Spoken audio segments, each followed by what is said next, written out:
UP के प्रयागराज में अगले साल होने वाले महाकुंभ मेले के लिए योगी सरकार ने जरूरी खर्च के लिए शासन से परमिशन की बाध्यता को खत्म कर दिया है। अब महाकुंभ में श्रद्धालुओं को मिलने वाली सुविधाओं के लिए प्रशासन को शासन से अनुमति लेने की जरूरत नहीं होगी। मुख्यमंत्री योगी आदित्यनाथ के दखल के बाद योगी कैबिनेट की ओर से इस प्रस्ताव को पास कर दिया गया है। बता दें कि सरकार ने महाकुंभ की तैयारी के लिए करीब 2,500 करोड़ रुपए का बजट मंजूर किया है। बरेली पहुंचे अखिलेश यादव ने बुधवार को नेताओं कार्यकर्ताओं से भेंट करके हालचाल जाना। अखिलेश यादव मुरादाबाद के कार्यक्रम में जाने के लिए करीब 10 मिनट तक बरेली में रुके रहे। इस दौरान बरेली एयरपोर्ट पर अखिलेश यादव ने सपा नेताओं और कार्यकर्ताओं से लोकसभा चुनाव की तैयारियों में जुटने को कहा। सपा से घोषित लोकसभा प्रत्याशी प्रवीण सिंह ऐरन से भी अखिलेश यादव ने मुलाकात की और जोर शोर से लोकसभा चुनाव की तैयारियों में जुटने को कहा। प्रवीण सिंह ऐरन ने कहा कि चुनाव बैलेट पेपर से होने चाहिए।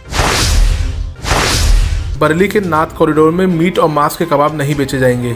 नगर निगम कार्यकारिणी की बैठक में मांस की बिक्री पर रोक लगाने पर सहमति बनी है। मेयर उमेश गौतम ने कहा कि खुला मांस तो कहीं नहीं बिकना चाहिए। अगर कॉरिडोर के मार्ग पर अतिक्रमण करके कोई दुकान लगाए है तो उस पर कार्रवाई की जाए। बैठक में कुतुबखाना पुल के नीचे होने वाले अतिक्रमण को भी हटाने के निर्देश दिए गए। इस दौरान कुतुबखाना पुल का नाम महादेव फ्लाईओवर रखने पर सभी पार्षदों ने एक राय होकर सहमति जताई। बरेली लोकसभा क्षेत्र से समाजवादी पार्टी का टिकट मिलने के बाद पहली बार मीडिया के सामने आए पूर्व सांसद प्रवीण सिंह ऐरन ने बैलेट पेपर से चुनाव कराने की मांग रखते हुए कहा कि इंडिया गठबंधन के तहत उन्हें प्रत्याशी बनाया गया है।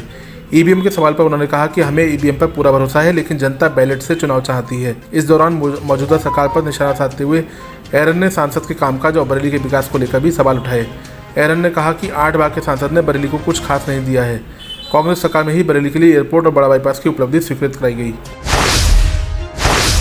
बरेली के समाजवादी पार्टी के नेता जफर बेग ने भाजपा का दामन थामकर सपा को झटका दे दिया है। लोकसभा चुनाव से पहले समाजवादी पार्टी के नेता और कार्यकर्ता पार्टी को एक के बाद एक झटका दे रहे हैं। इसी दौर में बरेली के सपा नेता जफर बेग ने लखनऊ में भाजपा का दामन थाम लिया है।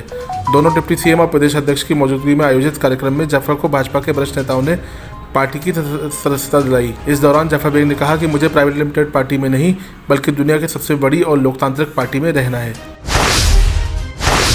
बरेली में शिक्षा विभाग ने बोर्ड परीक्षाओं की तैयारियां पूरी कर ली हैं। गुरुवार 22 फरवरी से बोर्ड परीक्षाएं शुरू हो रही हैं।